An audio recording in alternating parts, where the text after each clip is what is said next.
My name is Chev Chelios, and today I didn't die.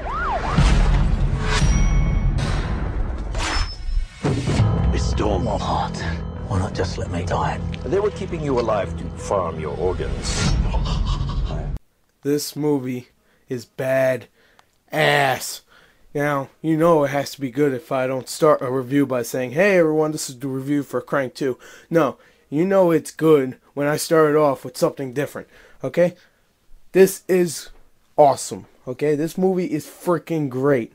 Now, okay, it's a little crazy, obviously. It's Crank. If you ever saw Crank 1, that was pretty crazy. It was GTA, definitely. But,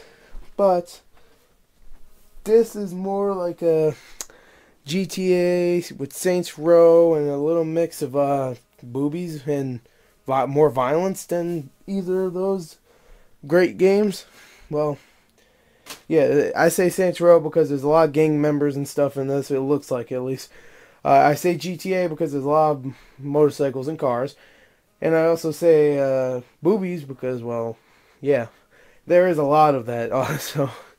Also, it has, of course, Jason Statham as Chev Chelios in the last movie. He was, well, I don't want to ruin it, but you'll probably find out in the trailer. So, yeah, he allegedly died from a helicopter drop. Now, obviously, that's stupid. If he survives a helicopter drop, that's all the way in the sky, and he lands on a car, bounces up about, I don't know, 20 feet, and then lands on concrete. And he has not a scratch on him, except he has a little blood coming out of his eyes. That's it. So yeah, Chev Chelios is that badass, or maybe just Jason Statham. Seeing that, I don't really know any movie he died in besides the movie War. Sorry if I ruined that, by the way, but I don't care. That movie sucked. Anyway, that movie actually got forgotten. Anyway, this is Crank 2. Crank it up. Crank it up. That's the freaking ad for it. Crank it up. That's what it said on YouTube for about 3 weeks. Crank it up. And yes, this movie cranks it up. Alright, let me get back on the story. The story goes straight after what happened in the first movie. He kills Ricky Verona. Okay, he kills him. Alright, he chokes him. He's dead. But if you know who Ricky Verona is, and blah, blah, blah. He's a bad guy. Okay, anyway, he kills him. He's falling all the way down. Okay, and he falls. He's kind of dead. So yeah, they a bunch of triads grab him, replace his heart with a what the fuck is it called? Let's just say electric heart. All right, I forgot what they're actually called. Electric heart, which is only operated if obviously it gets electricity. So the little box that has the electricity inside it breaks. So what he has to do now is pretty much grab every single freaking electricity thing he can find. Dog collars that zap him. Of course, like electricity boxes, zappers the tasers from cops, all that stuff. Also, there's way more nudity in this, but let me get on to that. Let me go into the story. He's pretty much doing this also. He can pretty much get his heart back from, now I don't really remember the guy's name. I think his name is the Ferret, played by Clifton Collins Jr. I never really saw him in that many movies, but I heard he was pretty good, and he was actually really funny in this. He wasn't in it that much, though.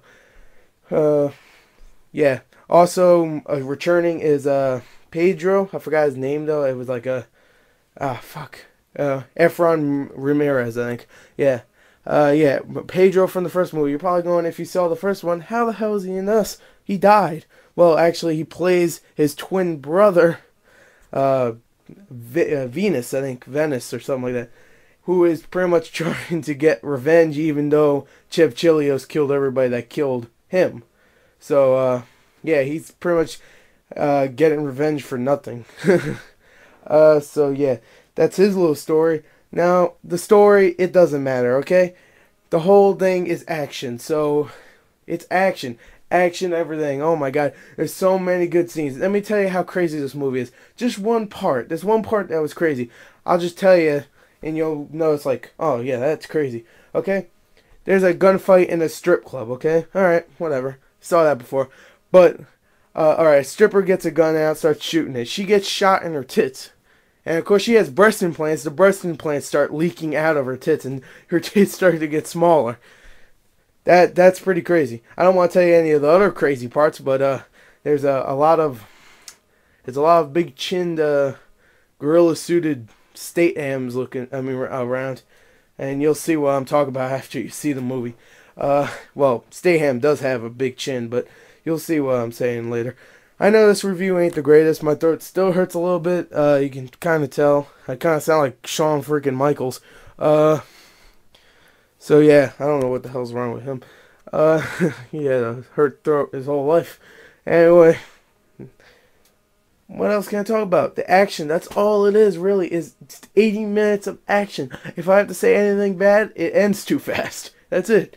It ends too fast. But that's good because you can keep seeing it over and over and over again. You can see this about 4.5 times. You can watch it about 4 Ds as long as The Watchmen was. Watchmen was like 3 hours. This is 80 minutes, so of course you can watch 2. So anyway, I'm going to end this. I'm going to say a very high thing.